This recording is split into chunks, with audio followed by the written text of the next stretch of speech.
बिस्मिल्लाहिर्रहमानिर्रहीम। अस्सलामु अलैकुम नादरीन मोहतरम, आप देख रहे हैं आज तक न्यूज़ और मैं हूं समी। इससे पहले आप इस मिशन की 18 के साथ सुन चुके हैं और अब किस नंबर 19 मुलाहिजा फरमाएं। सरिंदर सिंह चला गया। उसने बता दिया था कि वो सामने वाले कमरे में मौजूद होगा। किसी चीज की जरूरत हो तो बिला तकल्लुफ उसे आवाज दे ले। सरिंदर के जाने के बाद अंगूरी ने चुंदरी उतार कर एक तरफ दरी पर रख दी। मैंने उसकी तरफ देखा। बतूल दुबली पतली सी लड़की थी और अंगूरी उसके मुकाबले में सेहतमंद। बतूल की कमीज उसके जिस्म पर खासी टाइट थी। उसका बदन उस कमीज में कसा हुआ था। वो जरा सा आगे झुकी तो मुझे अपना दिल खनपटियों में धड़कता हुआ महसूस होने लगा। मैं उठकर कमरे से बाहर आ गया और ताज़ा हवा में गहरे गहरे सांस लेने लगा। चंद मिनट बाद ही अपने दोनों कंधों पर हल्का सा दबाव महसूस करके मैं चौंक गया। वो अंगूरी थी जो दबे कदमों कमरे से निकलकर मेरे पीछे खड़ी हो गई थी। उसके दोनों हाथ मेरे कंधों पर थे और उसके सीने के गुदाज उबार मेरी पुश्त को छू रहे थे। मेरे दिल की धड़कनें एक बार फिर बेतरतीब होने लगी। मैंने अंगूरी का एक हाथ पकड़कर उसे अपने सामने कर लिया। जिस जगह हम खड़े थे वहां कोई बल्ब नहीं था, अलबत्ता बैंसों वाले शेड में बत्ती जल रही थी जिसकी रोशनी हम तक भी पहुंच रही थी। अंगूरी, मैंने उसके चेहरे पर नजरें जमाते हुए कहा, तुम जानती हो हम किस किस्म के हालात से दो चार हैं। हम जिंदगी के अहम तरीन मिशन के इब्तदाई मरहले में हैं। हमें मोहतात रहना चाहिए। कोई मामूली सी गफलत हमें अपनी मंजिल से दूर ले जा सकती है। मुझे एहसास है, अंगूरी ने जवाब दिया। मुझे ये भी याद है कि हम किस काज के लिए काम कर रहे हैं। वतन की आज़ादी हमारे लिए सबसे ज्यादा अहम है। उसके लिए तो हम अपने सरों पर कफन बांधे फिर रहे हैं। मैं ये सब कुछ कैसे भूल सकती हूँ? अपने माँ बाप के कत्ल को कैसे फरामोश कर सकती हूँ? उन हजारों शुहदा का ख्याल दिन से कैसे निकाल सकती हूँ जिन्होंने इस आज़ादी की जिद्दोजहद में इस मुकद्दस सरजमीन को अपना खून पिलाया? कश्मीर की उन माओं और बेटियों को कैसे भूल सकती हूँ जिन्हें इन भेड़ियों ने हवस का निशाना बनाकर जिंदगी भर के लिए उन्हें जिंदा दरकोर कर दिया? मैं ज़ैनब को कैसे भूल सकती हूँ जिसने मेरे सामने जान दी?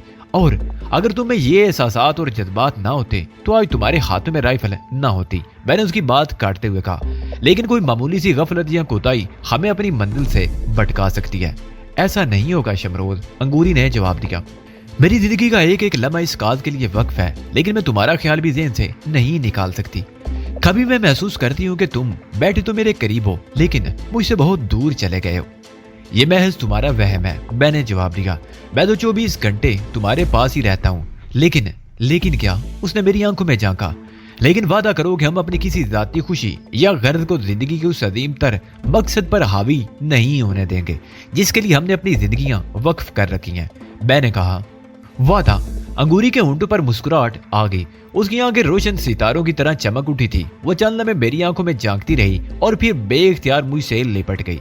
मैंने उसका चेहरा दोनों हाथों में लेकर उसकी पेशानी पर बोसा दिया। उस वक्त ना तो मेरे जिस्म में सिनसनी फैली थी और ना ही अंगूरी ने बेचैनी का इजहार किया था। बाहर सर्दी हो रही है, आओ अंदर चलकर बैठे। मैंने उसे अपने से अलग करते हुए कहा। मुझे ये भी डर था कि कोई हमें इस तरह लिपटे हुए देख ना ले। इस तरह बात कुछ से कुछ हो जाती। बाहर वाकई सर्दी हो रही थी। इसके अलावा फिजा में गोबर की नागवार बू भी फैली हुई थी। हम अंदर आ गए और दीवार से टेक लगाकर बैठ गए। अंगूरी ने अपनी टांगे सामने को फैला ली थी। मैंने एक कंबल खोलकर उस पर डाल दिया और दूसरा खुद ले लिया। हम उसी तरह बैठे देर तक बातें करते रहे और फिर अंगूरी ऊँघने लगी। मेरे देन पर भी गनूदगी सी तारी हो रही थी। मैंने अंगूरी को पूरी तरह कंबल ओढ़ा दिया और उससे कुछ फासले पर अपने ऊपर कंबल लपेट कर लेट गया और कुछ ही देर बाद मेरी आंख भी लग गई। बातों की आवाज से मेरी आंख खुल गई। मैं हड़बड़ा कर उठ बैठा। दरवाजे के करीब ही कमरे में 3 आदमी थे। एक प्रीतम सिंह था और उसके साथ 2 आदमियों को देखकर मैं चौंक गया। वो दोनों हिंदू थे और दोपहर को गंदरबल के लारी अड्डे पर हमारे साथ ही उस बस्ती पर सवार हुए थे। वो पिछली सीटों पर बैठे थे। सोनामार के अड्डे पर भी मैंने उन्हें बस से उतरते हुए देखा था। वो दूसरे हिंदू मुसाफिरों के साथ चले गए थे और मैं अंगूरी के साथ उस सिख जोड़े के पीछे चल पड़ा था। मित्र जी, प्रीतम सिंह मेरी तरफ देखते हुए बोला, तुम्हारे 2 मित्र और आ गए हैं। अब तुम्हारी खूब गपशप रहेगी। ये अब्दुल सत्तार है और ये हबीबुर रहमान। उसने बारी बारी दोनों की तरफ इशारा किया और चंद लम्हों की खामोशी के बाद बोला, अब तुम लोग आराम करो, सवेरे मुलाकात होगी। उस वक्त तक रब रखा। सरदार प्रीतम सिंह चला गया। मैंने अलमारी से 2 कंबल निकालकर उनके हवाले कर दिए और खुद अपनी जगह पर लेट गया। उनमें से एक ने मुझे मेरे नाम से मुखातिब किया तो मैं चौंके बगैर नहीं रह सका। और फिर दिलचस्प इंकशाफ हुआ कि वो कमांडर मुहिबुल्लाह के आदमी थे और उन्हें इस ख्याल से हमारे पीछे भेजा गया था कि अगर हम रास्ते में किसी उलझन में फंस जाएं तो वो हमारी मदद कर सके। सोनामार्ग पहुंचकर जब हम सरदार प्रीतम सिंह की दुकान में दाखिल हो गए तो वो दोनों मुतमईन होकर वापस चले गए थे और फिर उन्होंने कुछ और लोगों से भी राब्ते किए थे और बिलाखिर यहीं आ गए थे। आवाजों से अंगूरी की आंख नहीं खुली थी, वो इत्मीनान से सोई हुई थी। मैं भी कंबल में मुंह लपेटकर सोने की कोशिश करने लगा। मैं रात को अगरचे देर से सोया था मगर सुबह सवेरे भैंसों की आवाज सुनकर मेरी आंख खुल गई। उस वक्त अच्छी खासी सर्दी थी। मैं कंबल लपेटकर कमरे से बाहर आ गया। प्रीतम सिंह का छोटा भाई सुरिंदर सिंह भैंसों को गतावा चारा डाल रहा था और दो आदमी भैंसों का दूध निकाल रहे थे। वो दोनों भी सिखी थे। अभी मुल्क जैसा उजाला था। दिन की रोशनी पूरी तरह फैलने से पहले पहले वो दोनों आदमी अपने काम से फारिग हो गए। दूध के 4 बड़े केन और मेरे ख्याल में हर केन 35-40 सेर का तो होगा। उन्होंने केन उठाकर बाहर रेड़े पर रखे और रुखसत हो गए। सुरिंदर सिंह अपने काम में मसरूफ रहा। भैंसों और गायों को चारा डालने के बाद वो गोबर साफ करने लगा। शेड के एक कोने में गोबर का ढेर लगाकर वो शेड के दूसरे हिस्से में चला गया जहां 4 खच्चर बंधे हुए थे। उसने खच्चरों की भी टहल सेवा की, उन्हें चारा वगैरह डाला और एक तरफ लगे हुए हैंडपंप पर जाकर मुंह हाथ धोने लगा। उस वक्त धूप निकल रही थी। सुरिंदर सिंह अपने काम से फारिग हो चुका था। वो कुर्ते के दामन से हाथ पूंछता हुआ मेरी तरफ आ गया। चाय चलेगी या दूध का गिलास ले आऊं? वो मेरी तरफ देखते हुए बोला। चाय ठीक रहेगी, मैंने जवाब दिया और आहट पाकर पीछे मुड़कर देखा। अंगूरी भी कमरे से निकलकर बाहर आ गई थी। उसने भी कंबल लपेट रखा था। ठीक है, मैं 10 मिनट में चाय लेकर आता हूँ। सुरिंदर सिंह तेज तेज चलते हुए अपने कमरे की तरफ चला गया। उस रोज नाश्ता भी बड़ा जोरदार था। सुरिंदर सिंह घर से पराठे बनवा कर लाया था। मेरे ख्याल में अगर चंद रोज यहाँ रहने का मौका मिलता तो ऐसी खुराक खाकर हट्टे कट्टे हो जाते। दोपहर के खाने के बाद हम सरदार प्रीतम सिंह से रुखसत हो गए। इस मर्तबा अब्दुल सितार और हबीबुर रहमान हमारे साथ ही थे। हम लोग बाजार की तरफ जाने की बजाय बाहर ही बाहर चलते हुए पहाड़ी के दामन में वाक़े एक गेस्ट हाउस में पहुंच गए। यहाँ गेस्ट हाउस के बाहर कुछ और लोग भी जमा थे। वो सब हिंदू थे। उनमें मर्द भी थे, औरतें भी और बच्चे भी। कुछ कश्मीरी मुसलमान भी खच्चर और गधे लिए उनके आस पास मौजूद थे। बाद लोगों से खच्चरों के मामले में सौदेबाजी हो रही थी। अंगूरी औरतों के बीच में जाकर खड़ी होगी। थोड़ी देर बाद एक कश्मीरी हमारे करीब आ गया। उसने हबीबुर रहमान की तरफ झुककर कुछ कहा और हम उसके साथ चल पड़े। चंद गज दूर एक दरख्त के नीचे एक दुबला पतला सा आदमी 4 खच्चर लिए खड़ा था। ये खच्चर हमारे लिए थे। उनका इंतजाम किसने किया था मुझे ये जानने की जरूरत नहीं थी। अंगूरी भी हमारी तरफ आ रही थी लेकिन मैंने उसे वहीं रुके रहने का इशारा किया और दरख्त से टेक लगाकर बैठ गया और फिर मैंने ऊंची आवाज में एक भजन गाना शुरू कर दिया। हमारे गांव में हिंदुओं के चंद घर भी हुआ करते थे। हमारे पड़ोस में एक पंडित रहा करता था और वो अक्सर ये भजन गाया करता था और इस वक्त इत्तेफाक से मुझे ये भजन याद आ गया था। मेरी आवाज भी अच्छी पाटदार थी। डाक बंगले के सामने खड़े हुए लोग मेरी तरफ देखने लगे। मैं आंखें बंद किए ऊंची आवाज में भजन गाता रहा। भजन खत्म करने के बाद भी मैं आंखें बंद किए बैठा रहा। चलिए महाराज, काफिला रवानगी के लिए तैयार है। ये आवाज सुनकर मैंने आंखें खोल दी। एक 1.5 उम्र हिंदू हाथ जोड़े मेरे सामने खड़ा था। दूसरे लोग भी मेरी तरफ देख रहे थे। मैं हरि ओम का नारा लगाता हुआ उठ खड़ा हुआ। सब लोग खच्चरों पर सवार हो चुके थे। मैं भी अपने खच्चर पर सवार हो गया। कश्मीरी मुसलमान खच्चरों की बागें पकड़े आगे आगे चल रहे थे। बाद सवारों ने अपने खच्चरों की बागें खुद ही संभाल रखी थी। मुझे अभी तक पता नहीं था कि हम कहाँ जा रहे हैं। बहरहाल ये इत्मीनान था कि ये सब कुछ प्लानिंग के तहत हो रहा है। हमें किसी ऐसी जगह पहुंचाया जाएगा जहां से हम असल मंजिल की तरफ जा सकेंगे। हबीबुर रहमान का खच्चर मेरे साथ था और वो मुझे बता रहा था यहाँ से 4 को उसके फासले पर दरिया के किनारे पहाड़ियों में महादेव मंदिर है जिसमें भगवान कृष्ण की सदियों पुरानी मूर्तियां रखी हुई हैं। पहाड़ की खूह में वाक़ उस मंदिर के अंदर रखी हुई मूर्तियों को बड़े बड़े चट्टानी पत्थरों से तराश कर बनाया गया है। उस मंदिर को भी बहुत मुकद्दस समझा जाता है और अमावस की रात उस मंदिर में खास पूजा होती है। ये सब लोग रात उस मंदिर में रहेंगे। क्या हम लोग भी उनके साथ ही रहेंगे? मैंने पूछा। नहीं कमांडर, हबीबुर रहमान ने जवाब दिया। रात के अंधेरे में हम उस मंदिर से निकल जाएंगे। और एक और खच्चर सवार हिंदू को अपनी तरफ आते देखकर हबीबुर रहमान खामोश हो गया। वो हिंदू अपना खच्चर मेरे सामने ले आया। पहले मेरे भजन की तारीफें करता रहा और फिर बोला, महाराज, सब लोगों की इच्छा है कि आप वो भजन एक बार फिर सुनाएं। उम्मीद है कि आप मायूस नहीं करेंगे। मैंने हबीबुर रहमान की तरफ देखा। उसने इस बात में सर हिला दिया और फिर मैंने ऊंची आवाज में वो भजन गाना शुरू कर दिया। शहर से बाहर निकलते ही फौजी चौकी पर हमें रोक लिया गया। ایک لیفٹیننٹ گیری نظروں سے ایک ایک شخص کا جائزہ لیتا رہا، بعض لوگوں سے کچھ سوالات بھی کیے، پھر ہمارے قافلے کو آگے جانے کی اجازت دے دی گئی۔ سڑک پر تقریباً نصف میل کا فاصلہ طے کرنے کے بعد ہمارا قافلہ دریا کی طرف مڑ گیا۔ وہی اس قافلے کا رہنما بھی تھا۔ ایک طرف پہاڑیاں تھی جو پہلے بتدریج بلند ہوتی چلی گئی اور دوسری طرف ذرا گہرائی میں دریا بہہ رہا تھا۔ دریا اور چٹانوں کے درمیان ایک تنگ سا پتھریلا راستہ تھا۔ اس پتھریلے راستے پر صرف خچروں اور گدھوں پر ہی سفر کیا جا سکتا تھا، کسی مشینی سواری کے اس طرف آنے کا سوال ہی پیدا نہیں ہوتا تھا۔ ہمارا قافلہ اس تنگ سے راستے پر چلتا رہا، کہیں ہم دریا کے بالکل کنارے پر پہنچ جاتے اور کہیں چٹانوں کے بیچ میں جہاں راستہ زیادہ دشوار تھا۔ 5 کوس کا فاصلہ تقریباً 2 گھنٹوں میں طے ہوا۔ وہ منظر دریا کے عین سامنے تھا۔ چٹانوں میں ایک بہت بڑا غار تھا۔ دہانے کے دونوں طرف اوپر کی دیواروں کو تراش کر کرشن بھگوان کی مورتیاں بنائی گئی تھی۔ غار کے اندر بالکل سامنے چٹانی پتھر سے تراشی ہوئی کرشن بھگوان کی ایک بہت بڑی مورتی ایستادہ تھی۔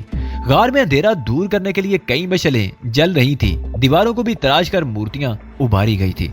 اس مندر میں پہلے سے کئی پجاری موجود تھے۔ قافلے میں آئے ہوئے لوگ اپنے ساتھ لائی ہوئی چیزیں کرشن بھگوان کی مورتی کے سامنے بینٹ کرنے لگے۔ ان میں ناریل اور کھانے پینے کی چیزوں کے علاوہ کئی قیمتی چیزیں بھی شامل تھی۔ بہت سی عورتوں نے اپنے سونے چاندی کے زیورات بھگوان کے قدموں میں ڈال دیے تھے۔ سکوں اور نوٹوں کا بھی ڈھیر لگ گیا تھا۔ میں اندر کا ایک مختصر سا چکر لگا کر باہر آ گیا۔ یہاں مندر کے سامنے دریا کے کنارے پر ایک بہت بڑا پختہ چبوترا بنا ہوا تھا۔ کئی لوگ اس چبوترے پر بیٹھے ہوئے تھے۔ میں اور انگوری بھی ایک طرف بیٹھ گئے۔ حبیب الرحمان اور عبدالستار بھی مندر کے اندر ہی تھے۔ شام ہونے سے پہلے یاتریوں میں کھانا تقسیم ہونے لگا۔ مٹی کی کٹوریوں میں دال اور روٹیاں تھی۔ اس کھانے کا انتظام پہلے ہی سے کیا گیا تھا۔ انگوری نے میری طرف دیکھا، میں نے اشارہ کیا اور کھانا کھانے لگا۔ انگوری نے بھی کھانا کھانا شروع کر دیا۔ حبیب اور عبدالستار بھی اپنا کھانا لے کر وہیں آ گئے تھے۔ سورج غروب ہونے کے تھوڑی دیر بعد شام کا اندھیرا گہرا ہونا شروع ہو گیا۔ مندر کے اندر مشعلیں جل رہی تھی۔ 2 مشعلیں دروازے کے دائیں بائیں بھی لگی ہوئی تھی، جن کی روشنی آس پاس تک کی محدود تھی۔ فضا میں گہری تاریکی تھی۔ یہ اماوس کی رات تھی۔ آسمان بہت دور تھا۔ ٹمٹماتے ہوئے ستاروں کی روشنی زمین تک نہیں پہنچ رہی تھی۔ چاند کا تو نام و نشان تک نہیں تھا۔ مندر کے اندر اب ناگوس اور گھنٹیاں بجنے لگی اور پھر کسی کے بجن گانے کی آواز سنائی دینے لگی اور اس کے ساتھ ہی گھنگروؤں کی جھنکار بھی سنائی دے رہی تھی۔ باہر بیٹھے ہوئے لوگ بھی اٹھ کر اندر جانے لگے۔ مجھے شبہ تھا کہ بھجن گانے کے لیے مجھے بھی بلایا جائے گا۔ مجھے صرف وہی ایک بھجن یاد تھا جو میں 2 مرتبہ ان لوگوں کو سنا چکا تھا۔ اگر کسی اور بھجن کی فرمائش کی گئی تو میں تو پھنس جاؤں گا۔ میرا خیال ہے اب کھسک لینا چاہیے۔ حبیب الرحمان نے کھسک کر میرے قریب آتے ہوئے کہا، ابھی ان کے بھجن شروع ہوئے ہیں، پھر پوجا پاٹ ہوگی اور یہ سلسلہ رات بھر چلتا رہے گا۔ اس وقت موقع ہے، ہم اس سے فائدہ اٹھا سکتے ہیں۔ سب لوگ مندر کے اندر ہیں، بعد میں شاید ایسا موقع نہ ملے۔ وہ چند لوگوں کو خاموش ہوا، پھر بات جاری رکھتے ہوئے بولا، آپ دونوں دریا کے ساتھ ساتھ اوپر کی طرف چلتے رہیں، راستہ بالکل صاف ہے۔ میں چبوترے سے اتر گیا اور انگوری کا ہاتھ پکڑے اندھیرے میں ایک طرف چلنے لگا۔ تقریباً 200 گز کا فاصلہ طے کر کے ہم رک گئے اور اس کے چند سیکنڈ بعد ہی مجھے چھوٹے چھوٹے پتھروں کے لڑکنے کی آواز سنائی دینے لگی۔ ہم ایک بڑے پتھر کے ساتھ چپک کر کھڑے ہو گئے۔ کمانڈر، یہ حبیب الرحمان کی آواز تھی۔ میں نے جواب دے کر اپنی موجودگی کا احساس دلایا۔ وہ دونوں ہمارے قریب آ گئے ہیں۔ ہمارے پیچھے چلتے رہو کمانڈر، حبیب الرحمان نے کہا، اور وہ دونوں ہمارے آگے آگے چلنے لگے۔ ہم ان کے پیچھے پیچھے چلتے رہے۔ میں نے انگوری کا ہاتھ پکڑ رکھا تھا۔ تاریکی اس قدر گہری تھی کہ 2 قدم آگے کی چیز بھی دکھائی نہیں دے رہی تھی۔ کئی مرتبہ مجھے اور انگوری کو پتھروں سے ٹھوکریں لگی تھی۔ ہم تقریباً 1 گھنٹہ دریا کے ساتھ ساتھ چلتے رہے۔ تاریکی اور سناٹے میں دریا کے بہتے ہوئے پانی کی آواز بڑا پوری اسرار تاثر دے رہی تھی۔ ہم ملا کر ایک جگہ رک گئے۔ آگے دریا کے کنارے کے ساتھ ساتھ بڑے بڑے پتھر تھے اور بائیں طرف تقریباً 200 گز ہٹ کر چٹانوں کا سلسلہ تھا۔ حبیب الرحمان کچھ دیر ادھر ادھر دیکھتا رہا اور پھر چٹانوں کی طرف چلنے لگا۔ اندھیرے میں چٹانوں میں چلنا خاصا دشوار تھا۔ بار بار ٹھوکریں لگ رہی تھی۔ اس بات کا بھی خدشہ تھا کہ ہم میں سے کوئی کسی سنگین حادثے کا شکار نہ ہو جائے۔ تھوڑا اور فاصلہ طے کرنے کے بعد ہم ایک بار پھر رک گئے۔ میرا خیال ہم چٹانوں میں کافی اندر آ چکے ہیں اور اب ٹارچ روشن کر لینے میں کوئی حرج نہیں۔ حبیب الرحمان نے کہتے ہوئے اپنے کندھے پر لٹکے ہوئے تھیلے سے ٹارچ نکال لی۔ ٹارچ خاصی طاقتور تھی۔ ہم اس کی تیز روشنی میں آگے چلنے لگے۔ اس مرتبہ ہماری رفتار میں بھی تیزی آ گئی۔ ہمارا رخ مسلسل بلندی کی طرف تھا۔ ایک تو بلندی آڑا ترچھا اونچا نیچا راستہ تھا اور پھر درختوں اور جھاڑیوں کی بھرمار تھی۔ जिनकी वजह से चलने में और भी दुश्वारी पेश आ रही थी। अंगूरी हाँपने लगी, मेरा भी सांस फूलने लगा था और हबीबुर रहमान अब्दुल सत्तार भी हाँपने लगे। हबीबुर रहमान ने टार्च की रोशनी में इधर उधर देखा, किसी तरफ से पानी के गिरने की आवाज सुनाई दे रही थी। गालिबन कोई झरना था। हम उस आवाज के ताकुब में चल पड़े। हमें ज्यादा दूर नहीं जाना पड़ा। उस चट्टान के दूसरी तरफ घूमते ही वो झरना नजर आ गया। पहाड़ी पत्थरों में 2-3 फुट की बुलंदी से वो गिर रहा था। हम उस जगह बैठ गए। मौसम में अगरचे खासी सर्दी थी, मगर प्यास से हल्क में कांटे से चुभ रहे थे। मैंने जी भर के पानी पिया और वहीं पत्थरों पर लेट गया। अंगूरी भी मेरे करीब ही बैठी हुई थी। मुसलसल चलते रहने से हमें सर्दी का एहसास नहीं हुआ था, मगर रुकने के थोड़ी देर बाद सर्दी अचानक महसूस होने लगी। चांद रोज से मौसम में भी कुछ तब्दीली आ रही थी। हम सतह समंदर से तकरीबन 9000 फुट की बुलंदी पर थे। दबीज सब्जी और तेज हवाओं से सर्दी में मजीद इजाफा होता जा रहा था। तकरीबन 15 मिनट बाद हम चल पड़े। हम मुसलसल बुलंदी की तरफ जा रहे थे और यूं लगता था जैसे हम आसमान को छूने जा रहे हों। हम रात भर चलते रहे। इसी दौरान कई मरतबा रुककर थोड़ी थोड़ी देर के लिए आराम भी किया गया। 4 बज गए। अब दिन का बहुत मदम सा उजाला फैलने लगा था। इस वक्त हम एक चश्मे के करीब बैठे हुए थे। रात भर चलते रहने से खाया पिया हजम हो गया और पेट में ईंठन सी होने लगी थी। अंगूरी तो कुछ ज्यादा ही बेचैन हो रही थी। उस वक्त सर्दी में भी इजाफा हो गया था और दूसरों की परवाह किए बगैर वो मेरे साथ चिपकी बैठी थी।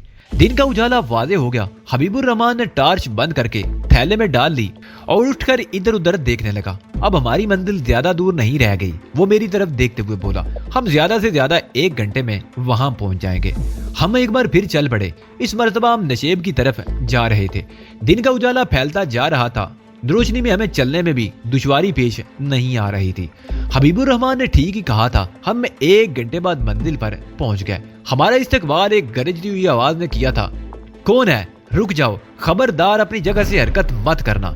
वो कड़कती हुई आवाज दाईं तरफ से आई थी। हम रुक गए। हबीबुर रहमान की तरह हमने भी हाथ सर से ऊपर उठा दिए थे। मेरे दिल की धड़कन अगरचे तेज हो गई थी, लेकिन वो लहजा खालिस कश्मीरी था, इसलिए मैं मुतमईन था कि वो कोई भारतीय फौजी नहीं हो सकता। मैंने गर्दन घुमाकर आवाज की सीम देखा, लेकिन गुंजान झाड़ियों में कोई भी नजर नहीं आया। टाइगर शिकार की तलाश में निकला हुआ है, हमारा रास्ता मत रोको। हबीबुर रहमान ने झाड़ियों की तरफ रुख करके ऊंची आवाज में कहा, शिकार आगे मिलेगा, रास्ता यही है। दूसरी तरफ से जवाब मिला, टाइगर भूखा है, रास्ता छोड़ दो। हबीबुर रहमान ने कहा। दूसरी तरफ चलने में खामोशी रही और फिर झाड़ियों में हरकत पैदा हुई और 2 नौजवान लड़के हमारे सामने आ गए। उनमें से किसी की उम्र भी 17-18 साल से ज्यादा नहीं थी। दोनों के हाथों में सब मशीन गन थी। उन्होंने बड़ी गर्मजोशी से हमसे हाथ मिलाया। इसी दौरान मुख्तलिफ सिमतों से 2 और लड़के सामने आ गए। उन्होंने भी हमसे हाथ मिलाया। कमांडर शमरोद और कमांडर अंगूरी। हबीबुर रहमान ने उनसे हमारा तारुफ कराया। उनमें से एक लड़का हमारे साथ चलने लगा, जबकि बाकी 3 वहीं रुक गए।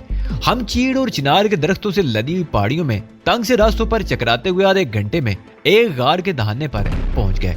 एक चट्टान गार पर साइबान की तरह आगे को झुकी हुई थी। आसपास गुंजान दरख्तों और घनी झाड़ियों से भी गार का दहाना छुप गया था। ये गार बेहद महफूज था, इसे फिजा में से भी नहीं देखा जा सकता था। गार के आसपास भी हिफाजती इंतजामात मौजूद थे। निगरानी करने वाले ऐसी जगहों पर छुपे हुए थे कि उन्हें देख लिया जाना मुमकिन नहीं था। गार के दहाने पर कमांडर मुहिबुल्लाह और कमांडर रशीद ने हमारा इस्तकबाल किया। कमांडर रशीद ने तो मुझे सीने से लगाकर इस कदर जोर से भींचा कि मुझे सीने में अपना सांस ही रुकता हुआ महसूस होने लगा था।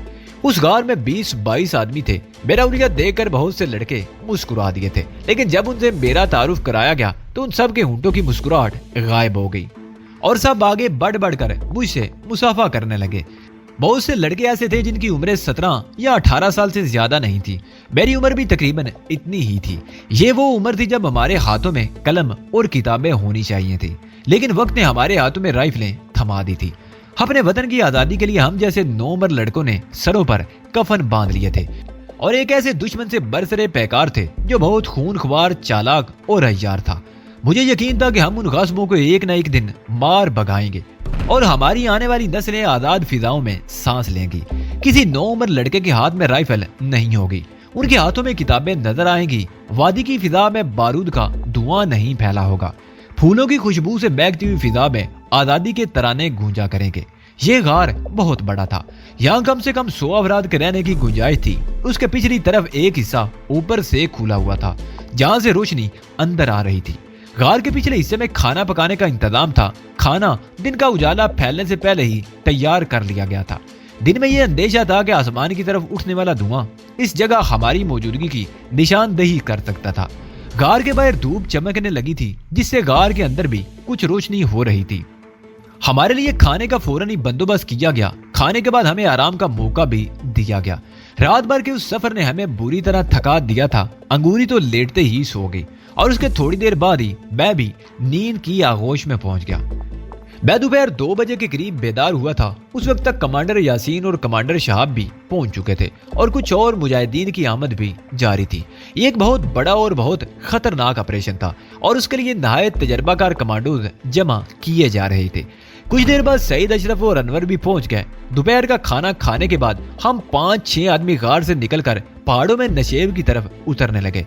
कमांडर मुहिबुल्लाह सबसे आगे था और उसके पीछे मैं, फिर कमांडर यासीन, कमांडर शहाबुद्दीन, सईद और अनवर थे। मेरा हुलिया बदल गया था। सर की चुटिया साफ कर दी गई थी और मैंने स्याह रंग का रुमाल सर पर बांध लिया था। गिरवे रंग के योगियों वाले कपड़े उतार कर दूसरे कपड़े पहन लिए थे। गार के एक हिस्से में गोला बारूद के अंबार के अलावा कुछ ऐसी चीजें भी थी जो मुजाहिदीन के काम आ सकती थी और ये कपड़े मैंने वहीं से लिए थे। हम पहाड़ों में तकरीबन 2 मील का फासला तय करके एक जगह रुक गए। सामने नशेब में तिर्रे जोजी ला की तरफ जाने वाली शायरा नजर आ रही थी, जहां से कल उस फौजी काफिले को जाना था जिसे तबाह करने के लिए हम सब यहाँ जमा हुए थे। हम चट्टानों में ऐसी जगह खड़े थे जहां कहीं से भी हमें देखा नहीं जा सकता था। हम गुंजान दरख्तों और ऊंची झाड़ियों की आड़ लेते हुए मजीद आगे बढ़ते गए और मिलाकर एक जगह रुक गए। सड़क अब हमसे सिर्फ 50 गज के फासले पर थी। सड़क के दोनों तरफ अमूदी चट्टानें थी और उनके पीछे बुलंद अमूदी पहाड़ थे। इस तरह तकरीबन 20 मील तक एक दर्रा सा बन गया था। कमांडर मुहिबुल्लाह हमें सिचुएशन समझा रहा था और मिलाकर हम चारों कमांडरों ने यह तय कर लिया कि किसको अपने आदमी लेकर कहां मोर्चा लगाना होगा। कमांडर यासीन और कमांडर शहाबुद्दीन को अपने आदमी लेकर सड़क के दूसरी तरफ ले जाना था और दरमियान में 100 गज का फासला रखकर मोर्चे लगाने थे, जबकि इस तरफ मुझे कमांडर मुहिबुल्लाह और कमांडर रशीद को हर 100 गज के फासले पर मोर्चे कायम करने थे। इस तरह वह पूरा दर्रा एक सिरे से दूसरे सिरे तक हमारी जद में होता। तकरीबन 1 घंटे तक उसका जायजा लेने के बाद हम गार में वापस आ गए। उस वक्त तक कुछ और मुजाहिदीन भी पहुंच चुके थे। शाम तक मुजाहिदीन की तादाद 60 हो गई और फिर उन मुजाहिदीन को 5 पार्टियों में तकसीम कर दिया गया। मेरी पार्टी में 10 आदमी थे। अंगूरी, सईद, अनवर, अशरफ, हबीबुर रहमान और अब्दुल सत्तार के अलावा 2 लड़के और थे। वो रात काफिले पर हमले की हिकमत अमली तैयार करते हुए गुजरी थी और फिर रात 2 बजे के करीब हम अपनी अपनी पार्टियां लेकर थोड़े थोड़े वक्फे से गार से रवाना हो गए। हमारी पार्टी का हर शख्स असला और गोला बारूद से लदा हुआ था। 2 लड़कों के पास रॉकेट लॉन्चर थे। हर लॉन्चर के लिए 4-4 रॉकेट थे, 10 बम, सब मशीन गन्ने और उनके कई फादल मैगजीन। अच्छा खासा बोझ था जो हर लड़का उठाकर चल रहा था। अंगूरी के पास भी असले का इतना ही बोझ था। 2 घंटों बाद हम अपनी अपनी जगहों पर मोर्चे संभाल चुके थे। कमांडर यासीन और कमांडर शहाबुद्दीन ने भी सड़क के दूसरी तरफ अपनी अपनी जगहों पर मोर्चे संभाल लिए थे। मुख्तलिफ जानवरों की आवाजें निकालकर एक दूसरे को आगाह कर दिया गया था। मैंने अपने आदमियों को थोड़े थोड़े फासले पर फैला दिया। अंगूरी मेरे करीबी थी। रात धीरे धीरे बीत रही थी। लगता था जैसे एक एक लम्हा सदियों पर भारी हो रहा हो। फौजी काफिले को सुबह 5 बजे श्रीनगर से रवाना होकर 8 बजे के करीब यहाँ से गुजरना था। रात बीत गई, दिन निकल आया, धूप चमकने लगी। वक्त गुजरने के साथ साथ मेरी बेचैनी भी बढ़ती जा रही थी और फिर दफादन फिजा में हेलीकॉप्टर के परों की फड़फड़ाहट सुनकर मैं उछल पड़ा। कोई हेलीकॉप्टर पर फायर ना करे और झाड़ियों में छुप जाए, मैंने चीख कर कहा और आसमान की तरफ देखने लगा। चंद सेकंड बाद एक गनशिप हेलीकॉप्टर एक पहाड़ी की चोटी के ऊपर से होता हुआ सामने आ गया। मेरे दिल की धड़कन तेज हो गई और मैं गहरी नजरों से हेलीकॉप्टर की तरफ देखने लगा। हेलीकॉप्टर सड़क के ऊपर गंदरबल की तरफ से आ रहा था। किसी वक्त वो बाईं तरफ और कभी दाईं तरफ पहाड़ियों पर परवाज करने लगता। मुझे अंदाजा लगाने में दुश्वारी पेश नहीं आई कि वो निगरान हेलीकॉप्टर था और गालबन नहीं बल्कि यकीनन उस हेलीकॉप्टर के जरिए ये चेक करने की कोशिश की जा रही थी कि रास्ते में किसी जगह फौजी काफिले को खतरा तो नहीं। उस हेलीकॉप्टर की आमद का एक मतलब ये भी था कि फौजी काफिला पहुंचने ही वाला है। मैं और मेरे साथी कद आदम झाड़ियों में छुप गए थे। उन पहाड़ियों पर झाड़ियां और पौधे इस कदर गुंजान थे कि उनमें छुपे हुए किसी शख्स को फिजा से भी देख लिया जाना मुमकिन नहीं था। ہیلی کاپٹر فضا میں پرواز کرتا ہوا ہمارے سروں کے اوپر سے گزر گیا۔ میں فکر مند تھا کہ ہمارے مجاہدین میں سے کوئی اس پر فائرنگ نہ شروع کر دے۔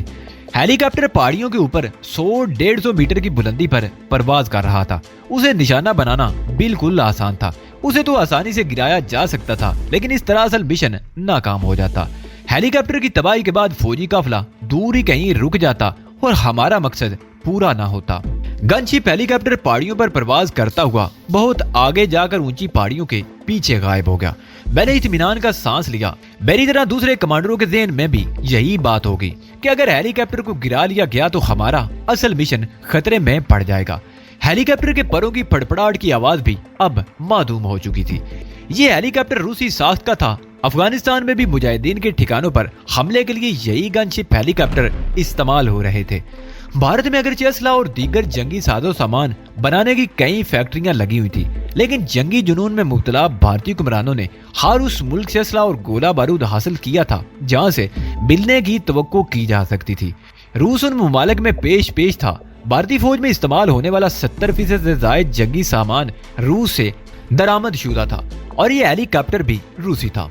دنیا کی دوسری سب سے بڑی طاقت سوویت یونین کئی سال سے افغانستان پر قبضہ کرنے کے لیے ایڑی چوٹی کا زور لگا رہی تھی۔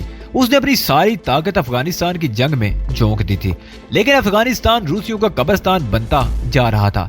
افغان مجاہدین بے سر و سامانی کی حالت میں بھی روسیوں کو ناکو چنی چبوا رہے تھے، اور روسی اب افغانستان سے بوریا بستر سمیٹنے کی تیاری کر رہے تھے۔ دفعتاً گرر گرر کی آواز سن کر میں چونک گیا اور ادھر دیکھنے لگا، اور پھر میرے ہونٹوں پر مسکراہٹ آ گئی۔ وہ بھاری ٹرکوں کی آواز تھی جو ہوا کے دوش پر کبھی قریب سے اور کبھی دور سے آتی ہوئی محسوس ہو رہی تھی۔ میں نے سر اٹھا کر دیکھا، دور دور تک ہیلی کاپٹر کے آثار دکھائی نہیں دے رہے تھے، اور پھر میں نے اپنے ساتھیوں کو اشارہ کر دیا۔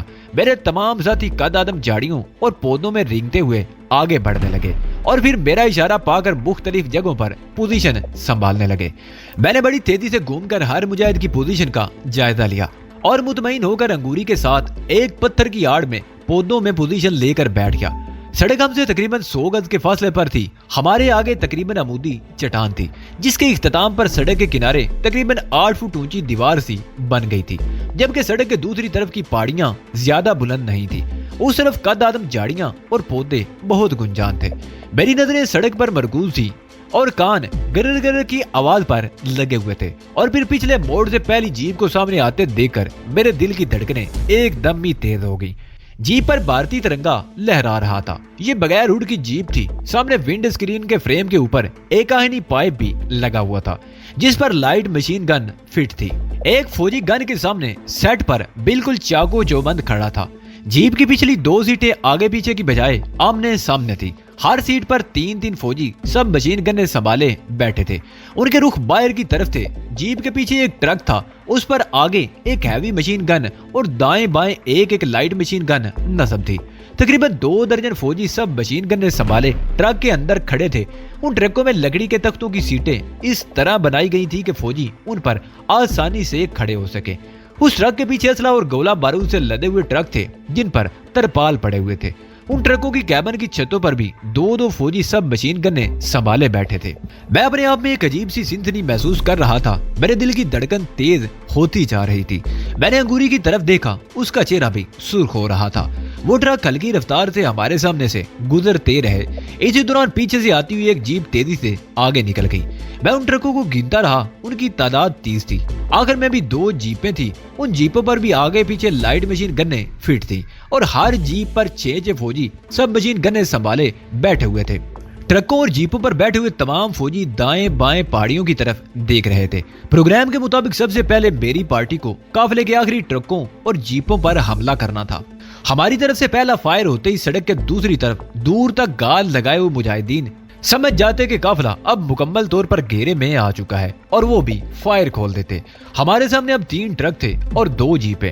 میں نے انگوری کی طرف دیکھا اور پھر نعرہ تکبیر بلند کر دیا۔ یہ میری طرف سے اپنے ساتھیوں کو سگنل تھا۔ جواب میں اللہ اکبر کی صدائیں گونجی، اور پھر فضا تڑتڑاہٹ کی آواز سے گونج اٹھی۔